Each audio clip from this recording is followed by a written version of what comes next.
इस वीडियो में हम यहाँ पे देखेंगे क्या कि विविधता ही जीवन की गतिशीलता का आधार है। विविधता ही आपके यहाँ पे है क्या कि विविधता ही जीवन की गतिशीलता का आधार है। विविधता ही जीवन की गतिशीलता का आधार है। ये बात है आपके यहाँ पे। इसका कोटेशन हुआ आज के अखबार का। तो अब यहाँ देखिए दैनिक जागरण का ये है। तो अब इसमें क्या, ब्रिटेन से सीखे लोक और तंत्र का सबक। ब्रिटेन से सीखे लोक और तंत्र का सबक। तो आइए यहाँ पर हम शुरू करते हैं। इसमें आपको है देखिए कि महंगाई और देखिए ये आपको ये संपादक के हैं। महंगाई और मंदी की मार तो ब्रिटेन भी झेल रहा है, लेकिन यहाँ पार्टियां लोगों का प्रतिनिधित्व करती है, परिवारों का नहीं। देखिए महंगाई और मंदी की मार तो ब्रिटेन भी झेल रहा है, लेकिन यहाँ पार्टियां लोगों का प्रतिनिधित्व करती है, परिवारों का नहीं। प्रसिद्ध राजनीति शास्त्री रॉबर्ट डार्क ने प्रसिद्ध राजनीति शास्त्री रॉबर्ट डार्क ने लोकेच्छा के प्रति सरकार के निरंतर उत्तरदायी रहने, यानी लोगों की इच्छाओं के अनुसार काम करने की विशेषता को लोकतंत्र का आत्मा कहा। ये काफ़ी अच्छी बात है जो आप कहीं पर भी कोट कर सकते हैं। प्रसिद्ध राजनीति शास्त्री रॉबर्ट डार्क प्रसिद्ध राजनीति शास्त्री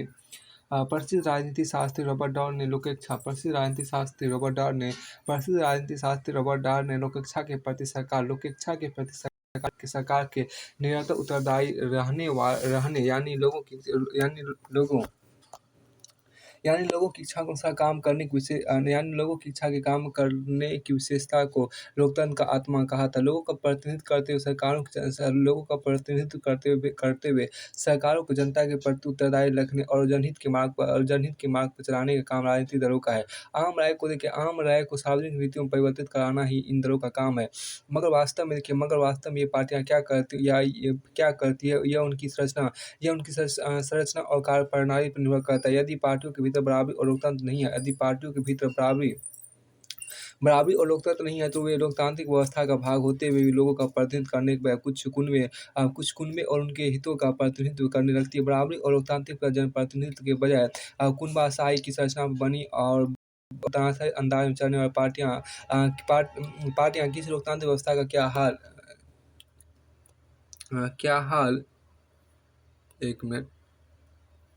क्या हाल कर सकती है। श्रीलंका का संकट इसका जीता जागता उदाहरण। चूंकि चीन ने राजपक्षे परिवार को वर्ष 2009 के तमिल नरसंहार के आरोपों से बचाया था।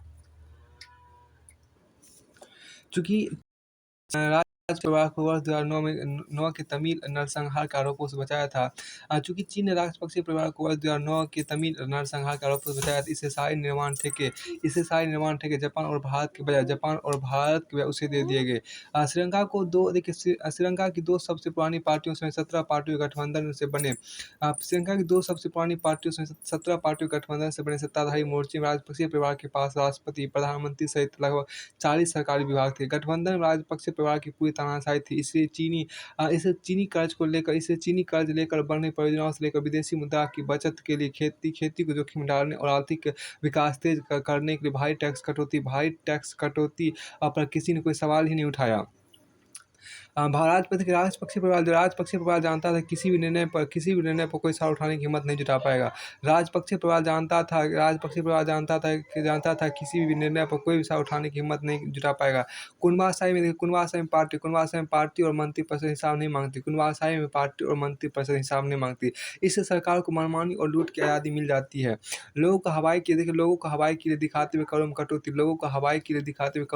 राहत और सब्सिडी देकर चुप करा दिया जाता है। राजपक्षे परिवार भी यही सब कर रहा था। महंगाई और मंदी की मार तो ब्रिटेन भी झेल रहा है, लेकिन यहाँ पार्टी लोगों का प्रतिनिधित्व करती है, कुनबों का नहीं। यहाँ श्रीलंका जैसे आर्थिक कुप्रबंध और खुली लूट का तो प्रश्न ही नहीं उठता। कार्यवाहक प्रधानमंत्री बोरिस जॉनसन को मार्गरेट थैचर के बाद कंजर्वेटिव पार्टी का सबसे लोकप्रिय नेता माना जाता है। कार्यवाहक प्रधानमंत्री बोरिस जॉनसन को मार्गरेट थैचर के बाद कंजर्वेटिव सबसे लोकप्रिय नेता माना जाता है। पार्टी ने उनके नेतृत्व में लेकिन उनके मनमोजी स्वभाव का, लेकिन उन पर और उनके मंत्रियों पर उन पर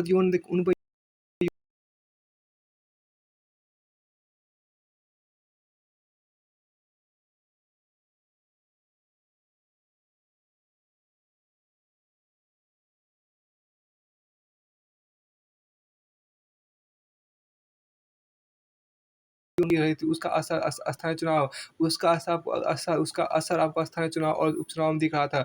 लोगों को महँगाई से राहत देने और अर्थव्यवस्था को मंदी से उबारने उबारने के समाधान पर भी भारतीय मूल के वित्त मंत्री ऋषि सुनक और प्रधानमंत्री जॉनसन के बीच गहरे मतभेद थे।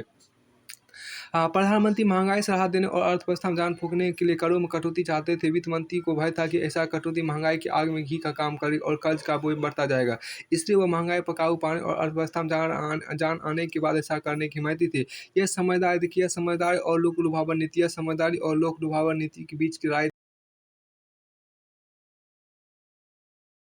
देख प्रधानमंत्री अड़ियल रूप को देख स्वास्थ्य मंत्री और वित्त मंत्री ने त्याग पद दिए। अब उनकी देखा-देखी छोटे-बड़े कई अन्य मंत्री ने भी किया है। देखिए सत्तारूढ़ पार्टी के सांसदों की समिति ने भी ये कह दिया कि यदि प्रधानमंत्री ने इस्तीफा नहीं दिया तो समिति को उनके विरुद्ध अविश्वास प्रस्ताव लाना पड़ेगा। मंत्रियों और पार्टी की इतनी बड़ी बगावत देखकर प्रधानमंत्री को अंततः इस्तीफा देना पड़ा। दक्षिण एशिया के राजनीतिक दलों में जिस तरह की कुनवासाई है उसे देखते हुए क्या आप मंत्रिपरिषद या सत्तारूढ़ पार्टी के सांसदों से उम्मीद कर सकते हैं कि वे जनहित या अर्थव्यवस्था के हित के सवाल पर अपने प्रधानमंत्री से इस्तीफा मांगने की हिम्मत जुटा सके? ब्रिटेन के ब्रिटेन के दलीय लोकतंत्र की एक विशेषता और है। यहाँ पार्टी नेता के चुनाव में अंतिम दौर का प्रत्याशी कौन बनेगा इसका निर्णय सांसद करता है। कंजर्वेटिव पार्टी के नए नेता का चुनाव भी इसी प्रक्रिया से हो रहा है। सांसद जिन 2 उम्मीदवारों को चुनेंगे वे पूरे देश में फैले पार्टी सदस्यों से मिलने और प्रचार करने जाएँगे। पार्टी सदस्य डाक द्वारा मतदान करेंगे। उसमें जो जीतेगा वही नया नेता और पार्टी की सत्ता में पार्टी की सत्ता में होने की वजह से ब्रिटेन का अगला प्रधानमंत्री होगा। सांसदों से मिले समर्थन को देखते हुए ऋषि सुनक का अंतिम 2 जाना कि पार्टी करीब पौने 2 लाख सदस्य उन्हें स्वीकार करते हैं या नहीं। संसदीय क्षेत्रों तक ब्लॉक से लेकर संसदीय क्षेत्रों तक पार्टी उम्मीदवारों का चयन हमेशा इसी तरह होता है। शीर्ष नेता या आला कमान का कोई हस्तक्षेप नहीं होता। असल में पार्टी आला कमान का विचार ही तानाशाही पार्टियों से आया है। दलीय लोकतंत्र में पार्टी कार्यकारिणी होती है। यहाँ देखिए यही पार्टी की व्यवस्था पार्टी को लोगों से जोड़ने का काम करती है। इसलिए इसे लोकतंत्र कहा जाता है। कुनवासाई और अधिनायक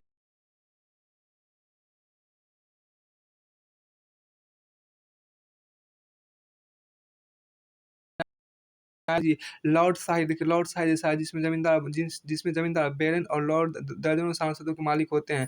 क्या ये अफ़सोस की बात नहीं कि दक्षिण एशिया के लोग ब्रिटेन की संसदीय प्रणाली का परिष्कार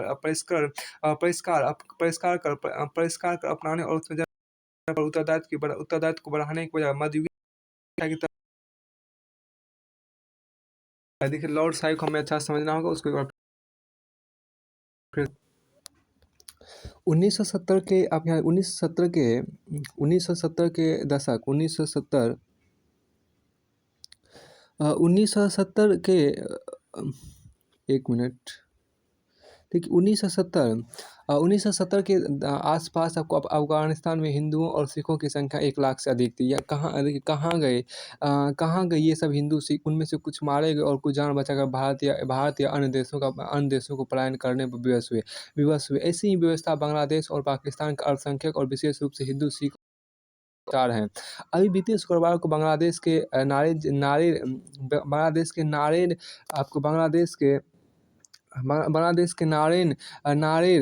जिले के शाहपारा गाँव में नमाज के बाद मस्जिद से निकली मुसलमानों की एक उग्र भीड़ ने हिंदुओं के घरों पर हमला बोल दिया। इस दौरान उनके घरों में जमकर लूटपाट की गई। इसके बाद भीड़ का एक और दस्ता आया और उसने लूटे हुए घरों में कुछ ना पाकर उन्हें आग के हवाले कर दिया। इस भीड़ ने लगे हाथ एक मंदिर को भी क्षतिग्रस्त कर डाला।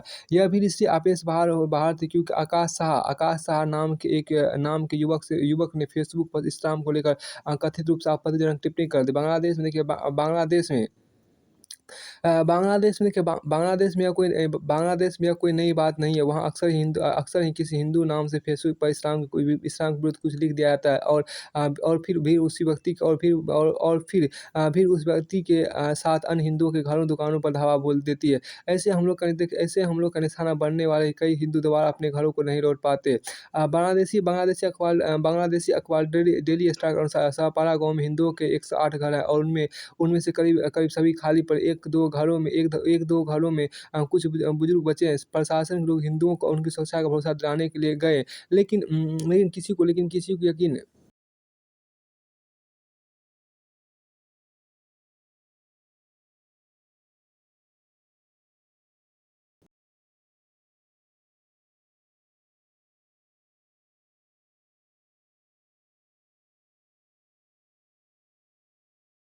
तरफ हिंसा हुई, जिसमें 7 हिंदू मारे गए और उनमें से 60 से अधिक घर या तो लूट लिए गए या जला दिए गए। किसी को नहीं पता कि अपना घर-बार छोड़कर भागे कितने हिंदू अपने घरों को लौट पाए। 1971 में जब पूर्वी पाकिस्तान का बांग्लादेश के रूप में उदय हुआ तो वहाँ करीब 14% हिंदू थे। 1971 में जब पूर्वी पाकिस्तान का बांग्लादेश के रूप में उदय हुआ 1971 में जब पूर्वी पाकिस्तान बांग्लादेश के रूप में उदय हुआ तो वहाँ करीब 14% हिंदू थे। अब वहाँ करीब 8% हिंदू ही बचे हैं। कहना कठिन वे कब तक बचे रहेंगे। 2016 में ढाका यूनिवर्सिटी के प्रोफेसर अब्दुल बरकत ने कहा था कि अगले 30 वर्षों तक बांग्लादेश में एक भी हिंदू नहीं बचेगा। आपके यहाँ 2016 में ढाका यूनिवर्सिटी प्रोफेसर अब्दुल बरकत ने कहा था अगले 30 वर्षों तक बांग्लादेश में एक भी हिंदू नहीं बचे। अंदेशा है कि यह काम और पहले हो जाएगा क्योंकि बांग्लादेश में वैसे ही इस्लामिक कट्टरता बढ़ रही है जैसे पाकिस्तान में। भारत विभाजन के बाद पाकिस्तान में करीब 22% हिंदू थे। 1971 में इनमें लगभग 14% बांग्लादेश के हिस्से में गए और शेष 8% पाकिस्तान बचे। अब पाकिस्तान में उनकी संख्या महज 1-1.5% बची। यह कहना तो कठिन है कि पाकिस्तान बचे कुछ हिंदू और सिख कब तक वहाँ बचे रहेंगे। लेकिन यह सहज ही समझा जा सकता है कि वह दिन दूर नहीं जब अफ़गानिस्तान की तरह यहाँ के हिंदू सिख भी रहेंगे। कुछ वहाँ से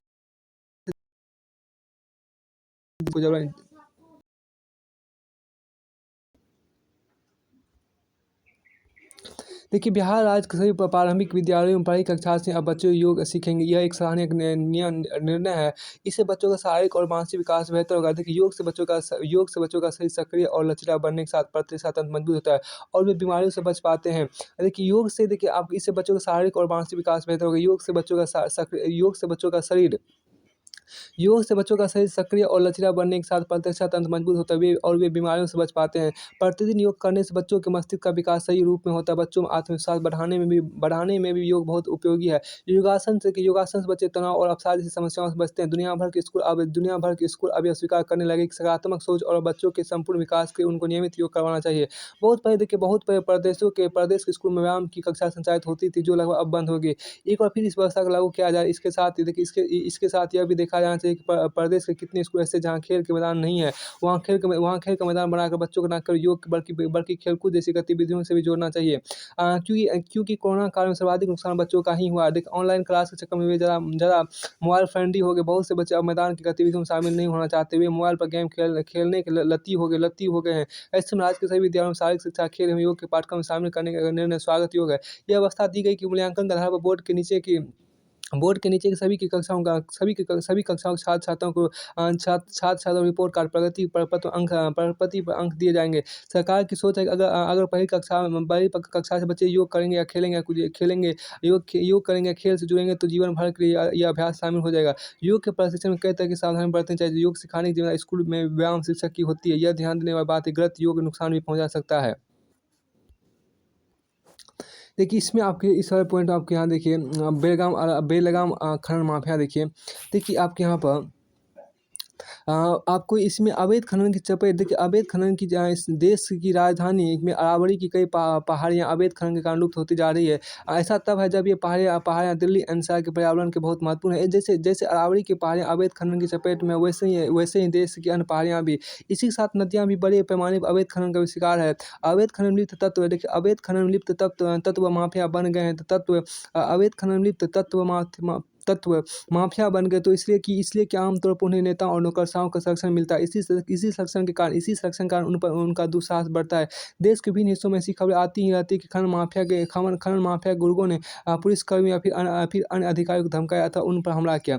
मिट्टी गिट्टी रेत आदि का अवैध खनन इसलिए बेरोक-टोक होता रहता है, क्योंकि एक तो खनन संबंधी नियम कानून के पालन की कोई ठोस व्यवस्था नहीं है, और दूसरे मांग और आपूर्ति में अंतर को दूर करने की कोई सुविचारित नीति नहीं है। देखिए मांग और आपको क्या दूसरे क्या क्योंकि एक तो खनन संबंधी नियम कानूनों के पालन की कोई ठोस व्यवस्था नहीं, और दूसरे मांग और आपूर्ति में अंतर को दूर करने की कोई सुविचारित नीति नहीं है। एक ऐसे पर है तब राज्य सरकारों के साथ केंद्र सरकार होगी कि आखिर निर्माण कार्यों में प्रयुक्त होने वाले सामग्री इस पर शायद ही कभी सोच विचार किया जाता है, चूँकि प्राय सब कुछ निर्माण कार्य में कर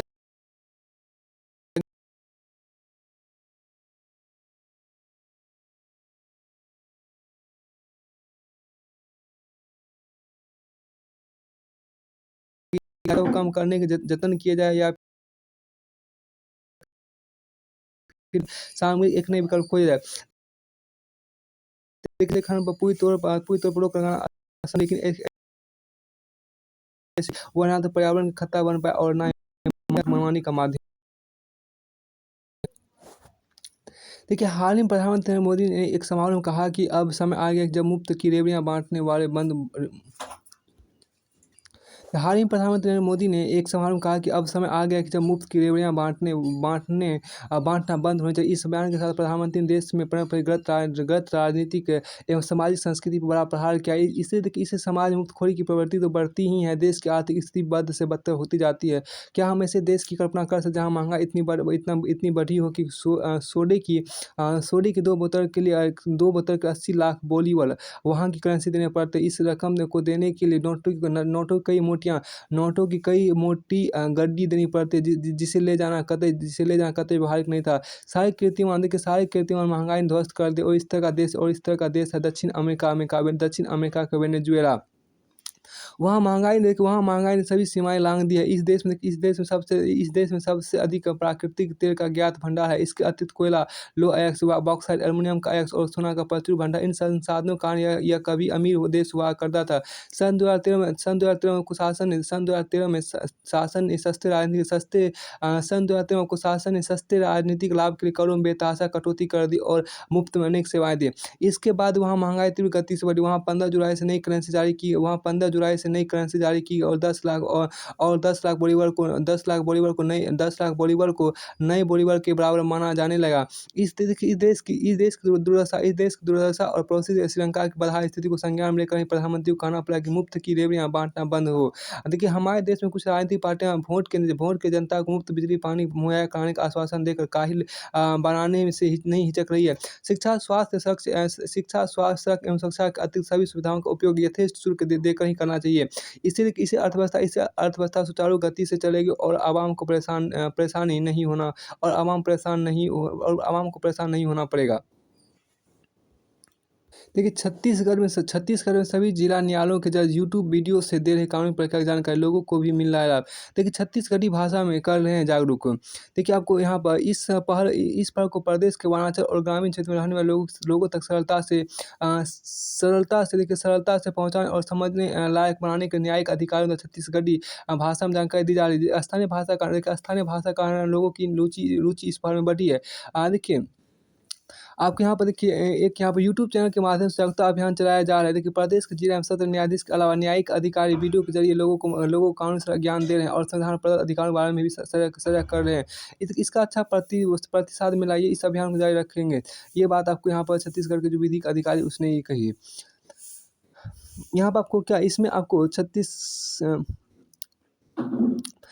देखिए छत्तीसगढ़ राज्य विधिक सेवा प्राधिकरण यूट्यूब के माध्यम से इस पर का संचालन कर रहा है।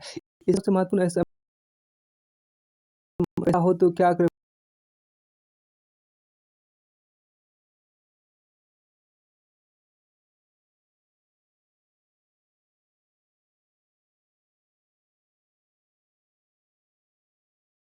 इस जानकारी की मदद से पीड़ित व्यक्ति समस्याओं का न सिर्फ समाधान करें बल्कि कानूनी मदद भी प्राप्त करें। यूट्यूब के साथ अन्य इंटरनेट मीडिया मंचों पर भी जजों की सलाह देने वाले छोटे-छोटे वीडियो अपलोड किए गए हैं।